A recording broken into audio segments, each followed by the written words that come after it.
For several years, Mr. Williams worked for the museum at the University of Oxford, enlarging its already famous collection of drawings and pictures of English country houses and churches. It is hard to imagine anything less alarming than collecting pictures of houses and churches, but Mr. Williams found that even this peaceful work had its unexpected dark corners. He bought many pictures for the museum from the London shop of Mr. J. W. Britnall. Twice a year Mr. Britnall sent a list of pictures to all his regular customers who could then choose which pictures they wanted to look at before deciding whether to buy. In February 1895, Mr. Williams received a list from Mr. Britnall with the following letter. Dear Sir, I think you might be interested in picture number 978 in our list, which I will be happy to send to you if you wish, J. W. Britnall.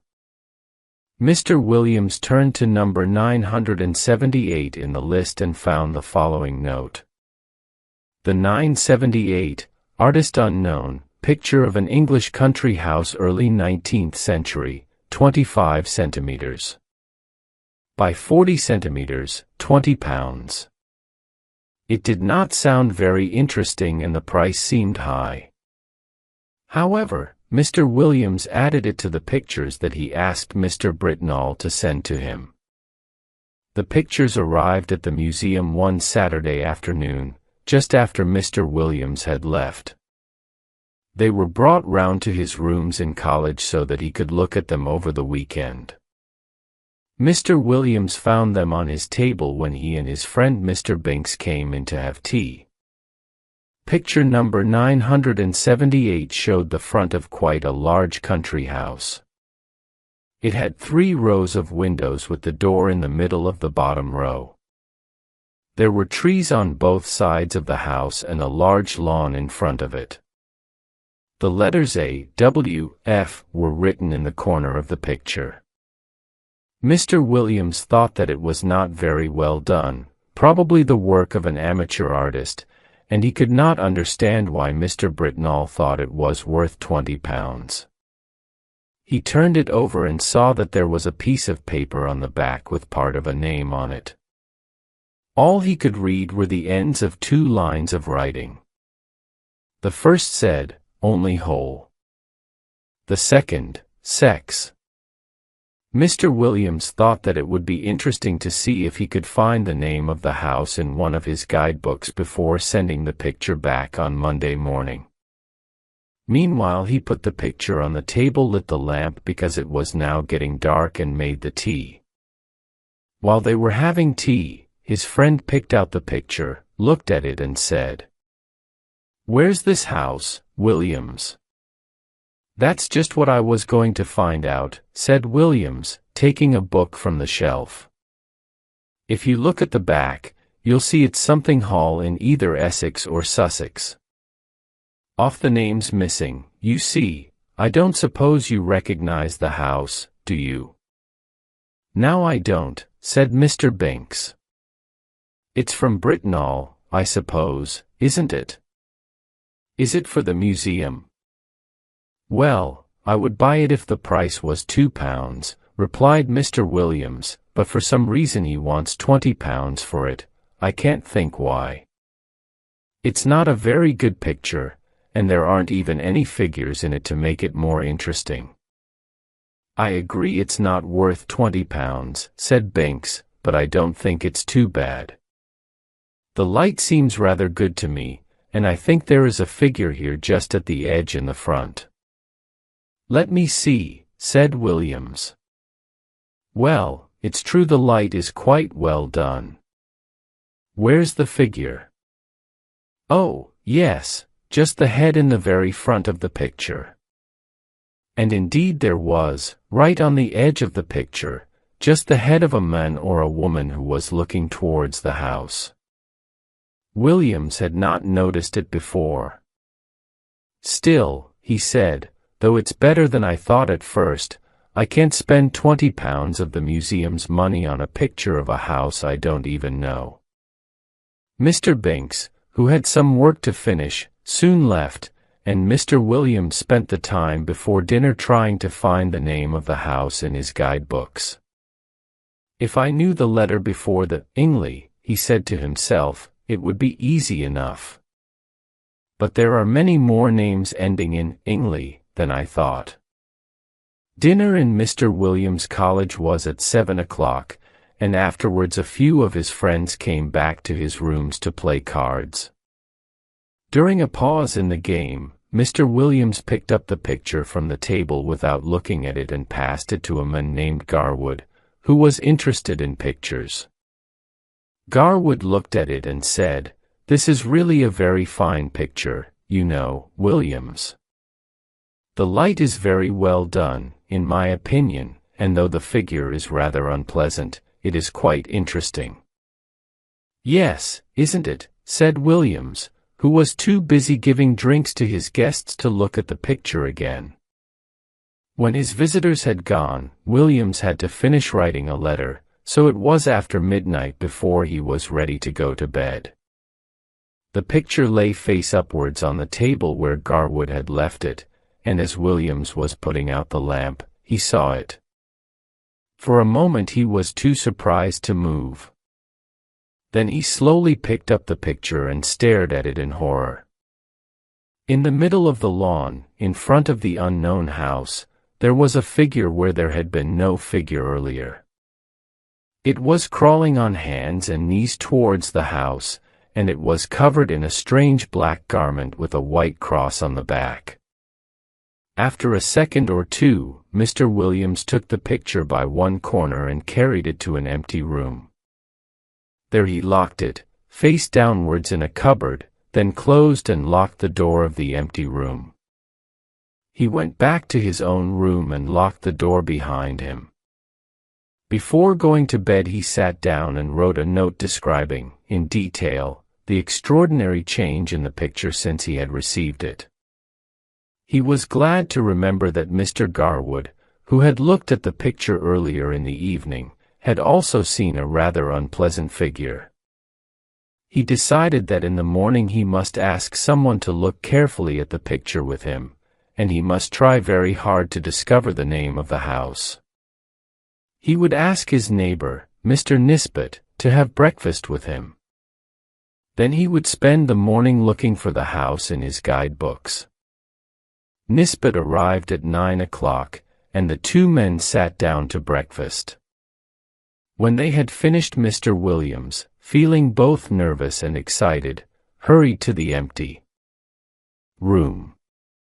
He unlocked the cupboard, took out the picture, still face downwards, and without looking at it, went back to his own room and put it into Nisbet's hands.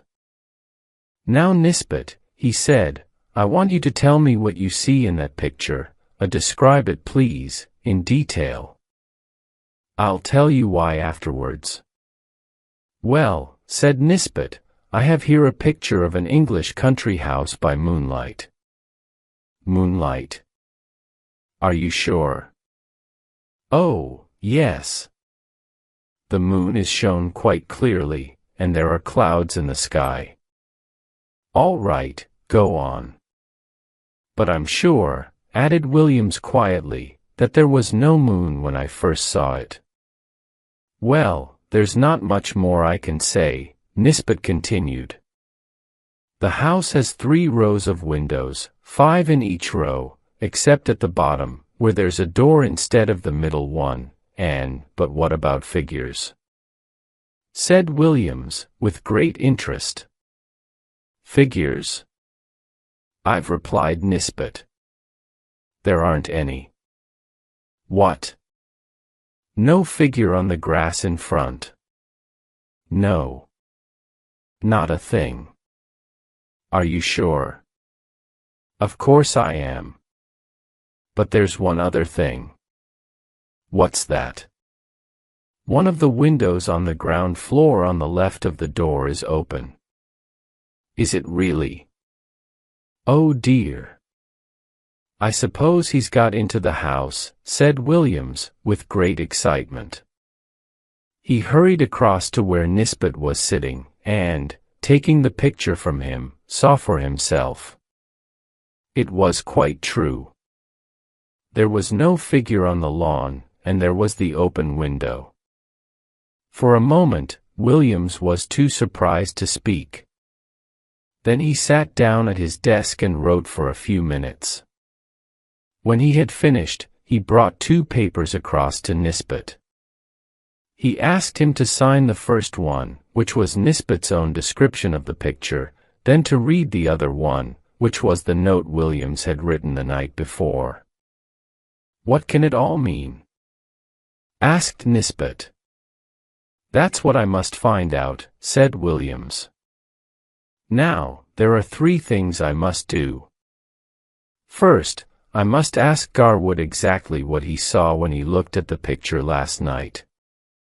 Then I must have the picture photographed before it goes any further. And thirdly, I must find out where this house is."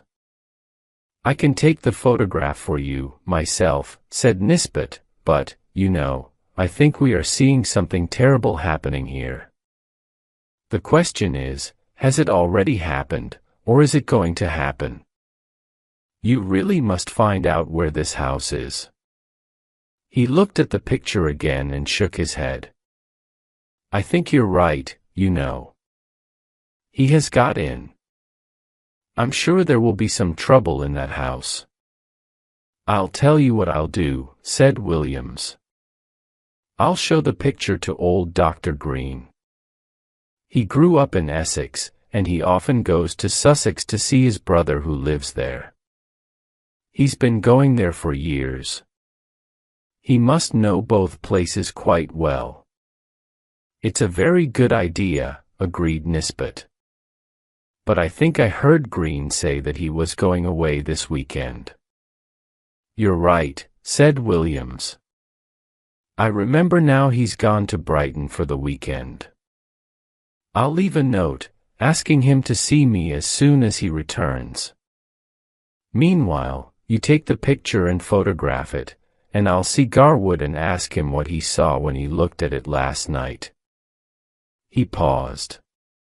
"You know," he added, "I don't think £20 is too much to ask for this picture after all."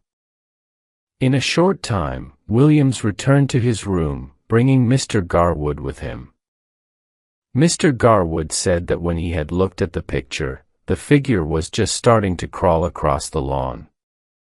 You remembered that it was wearing a black garment with something white on the back. He was not sure if it was a cross. While he was writing this down, Mr. Nisbet returned and said that he had photographed the picture. "What are you going to do now, Williams?" asked Mr. Garwood. "Are you going to sit and watch the picture all day?" "No, I don't think we need to do that," replied Williams. "You see, there has been plenty of time since I looked at it last night for the creature in the picture to finish what he wants to do, but he has only gone into the house. The window is open and he must still be in there. I think he wants us to see what happens next. Anyway, I don't think the picture will change much during the day. I suggest that we all go for a walk after lunch and come back here for tea. I'll leave the picture on my table and lock the door. My servant has a key and can get in if he wants to, but nobody else can." The others agreed that this was a good plan. They also wanted to avoid talking to anyone about this extraordinary picture, knowing what excitement and argument it would cause. At about 5 o'clock they came back to Mr. Williams' rooms for tea. When they entered the room, they were surprised to find Mr. Filcher, the servant, sitting in Mr. Williams' armchair and staring in horror at the picture on the table. Mr. Filcher had worked in the college for many years and had never before behaved in so unusual a way. He seemed to feel this himself and tried to jump to his feet when the 3 men came in. "I'm sorry, sir," he said. "I didn't mean to sit down." "That's all right, Robert," said Mr. Williams. I was going to ask you sometime what you thought of that picture. Well, sir, replied the servant. Of course I don't really understand pictures, but I wouldn't like my little girl to see it. I'm sure it would give her bad dreams. It doesn't seem the right kind of picture to leave lying around. It could frighten anybody, seeing that awful thing carrying off the poor baby. That's what I think, sir. Will you need me any more today, sir? Thank you, sir. Filcher left the room and the three men went at once to look at the picture. There was the house, as before, under the moon and the clouds. But the window that had been open was now shut, and the figure was once more on the lawn, but not crawling this time. Now it was walking with long steps towards the front of the picture. The moon was behind it, and the black material of its garment nearly covered its face. The three men were deeply thankful that they could see no more of the face than a high, white forehead and a few long, thin hairs. Its legs beneath the garment were horribly thin, and its arms held something which seemed to be a child. Whether dead or living it was not possible to say. The three friends watched the picture until it was time for dinner, but it did not change at all. They hurried back to William's rooms as soon as dinner was finished. The picture was where they had left it, but the figure had gone, and the house was quiet under the moon and the clouds. Well, said Mr. Williams, now we really must try to find where this house is. They got out the guidebooks and began to work. It was nearly 2 hours later when Williams suddenly cried, "Ha! This looks like it." He read aloud from the guide to Essex that he was holding, Anningley. Interesting 12th century church containing the tombs of the Francis family whose home, Anningley Hall, stands just behind the church. The family is now extinct. The last member of the family disappeared very mysteriously in 1802 while still a child. His father, Sir Arthur Francis, a well-known amateur artist, lived quite alone after that until he was found dead in his house 3 years later, after he had just completed a picture of the hall. As Mr. Williams finished reading, there was a knock on the door, and Dr. Green came in. He had just returned from Brighton and had found William's note. He agreed at once that the picture was of Anningley Hall, which was not far from where he had grown up. "Have you any explanation of the figure, Green?" asked Williams. "I don't know, I'm sure, Williams. When I was a boy, some of the old people in Anningley still used to talk about the disappearance of the Francis child. They said that Sir Arthur had a lot of trouble with some of the local people coming onto his land to steal his fish and his birds. He decided to catch them all and have them punished, and one by one he did, until there was only one left. This was a man called Gordy, whose family had once been rich and important in that part of Essex. In fact, some of them had their tombs in the village church too. However, the family had lost all their land, and their money over the years, and Gordy felt rather bitter about it all. For a long time Sir Arthur could not catch him doing anything wrong until one night. His men found Gordy with some dead birds in Sir Arthur's woods. There was a fight, and one of the men was shot. This was just what Sir Arthur needed. The judge was all on his side, of course, and poor Gordy was hanged a few days later.